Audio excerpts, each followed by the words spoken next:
Hey MTG fans, welcome to another episode of All's Fair in Love and Lore. This week we have a character spotlight on one of the most notorious elves in Magic the Gathering, Lathril. Lathril was introduced to us in 2021 in the Kaldheim set. According to Wizards, Lathril hails from ancient times, far before the division of the elven race, embodying the pinnacle of elven greatness. A natural leader and adept strategist, she kept the elves of Skemfar in a place of power through countless ages. Fearless in combat, she often led her forces into battle, turning the tide of seemingly hopeless situations and inspiring her troops to transform defeat into defiant victory. The tale of Lathril's chant was cherished among the elves.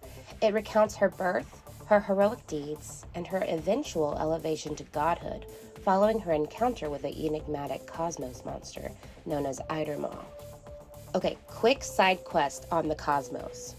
So, the Cosmos is the void between the 10 realms of Kaldheim, and it's also where the World Tree exists.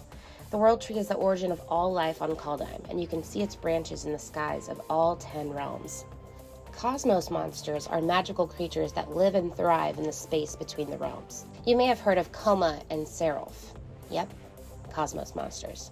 They are thought to be the first fruits of the World Tree, and now they serve as its guardians. People of Kaldheim also believe that the Cosmos monsters hold all the secrets of the world locked inside of their minds, and by making every Cosmos monster submit to him over centuries, Alrund, the god of the Cosmos, was able to take their secrets from them. Okay, back to Lathril. Like I was saying, Lathril ascended to godhood after her battle with the mysterious Eidermaw, but it came with a price. Nevertheless, Lathril's decision was an easy one. Her people needed protection, support, and a stronger connection to the divine. She had heard the stories of those who had ascended before her.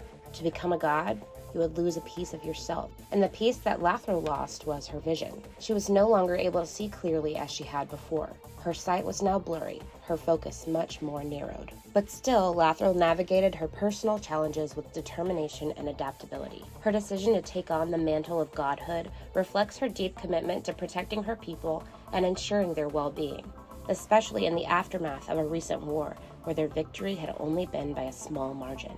There are some elves on Kaldheim that believe Lathril's consciousness lingers in one of the 7 just spirit trees of Skemfar, which is one of Kaldheim's 10 realms.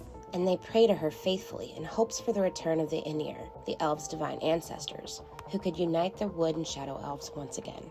Anyway, an interesting story about Lathril. After becoming a god, she woke up one night to the nose of a beautiful wolf in her face. She'd heard that sometimes wolves would pick companions for themselves, often choosing to help those who could not see or hear, and that's exactly what had happened.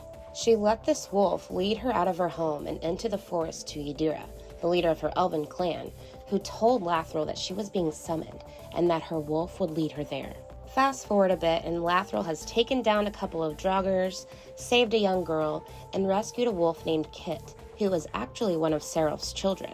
As a thank you for rescuing Kit, Seraph blessed Lathril and her people by granting them access to his territory and the ability to communicate with his beasts. In this story, we also learn that the mystery wolf that showed up to guide Lathril was Lucia, one of Seraph's daughters, and had been sent to Lathril by Seraph himself. As far as magic cards are concerned, Lathril is represented in the Kaldheim set as Lathril, Blade of the Elves, and can be seen referenced in the card Crown of Skemfar. Lathril's card depicts her as a legendary elf noble with abilities that synergize with the elf tribal archetype. Her abilities revolve around generating elf tokens and utilizing them for various effects such as tapping them for mana or draining opponents' life. She quickly became a popular commander due to her ability to quickly build a formidable army of elf tokens while simultaneously applying pressure to opponents' life totals. I hope you enjoyed this week's episode over Lathril. If you have any requests for characters, places, or events in Magic history, let me know in the comments. And as always, thanks for hanging out with me.